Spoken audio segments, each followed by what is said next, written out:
ఓయ్ అమ్మాయిలు, చిన్న చిన్న అకేషన్స్ ఉన్నాయా? ఏ సారీస్ వేర్ చేద్దామా అని ఆలోచించే లోపే మనకి ఫంక్షన్ వచ్చేస్తుంది, అవునా? ఇలాంటి సారీస్ ట్రై చేసి చూడండి.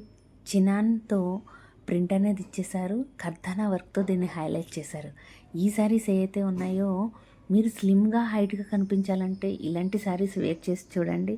మీరు కంపల్సరీ మీరు ఈ శారీసే తీసుకుందామా అన్నట్టు వేరే వాళ్ళకి కూడా ప్రిఫర్ చేస్తారు, అవునా? మీరు కాస్త చామంచాయిగా ఉన్న ఈ శారీస్లో చాలా ఎలిగెంట్గా కనిపిస్తారు. అండ్ స్లిమ్గా హైట్గా కనిపించాలన్న ఈ శారీతో సింగిల్ పళ్ళుతో వేర్ చేసినప్పుడు అండ్ బ్లౌజ్ కూడా ఫ్రంట్ అండ్ బ్యాక్ వీ నెక్తో ట్రై చేసి మీరు స్లీవ్లెస్ వేసుకోవాలి, కంఫర్ట్ అంటే స్లీవ్లెస్లో బాగుంటుంది, కాదు షార్ట్ హ్యాండ్ అయినా ట్రై చేసిన ఈ శారీస్లో మీ లుక్ చాలా బాగుంటుంది.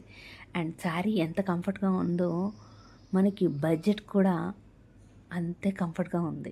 బడ్జెట్ ఫ్రెండ్లీలో వచ్చిన ఈ శారీస్ ఏవైతే ఉన్నాయో, మీరు చిన్న చిన్న అకేషన్స్కి ఇలాంటి శారీస్ ట్రై చేసినట్టయితే మనం వేలు వేలు పెట్టి శారీస్ తీసుకునే అవసరం లేదు. ఇలాంటి సింపుల్ శారీస్ బడ్జెట్లో తీసుకుని మనం చిన్న చిన్న అకేషన్స్లో మీరే ఎలిగెంట్గా కనిపిస్తారు. జ్యువెలరీ కూడా కాస్త సింపుల్గా నెక్కి చోకరు చిన్నగా ట్రై చేయండి. జ్యువెలరీ కూడా చాలా బాగుంటుంది. Thank you.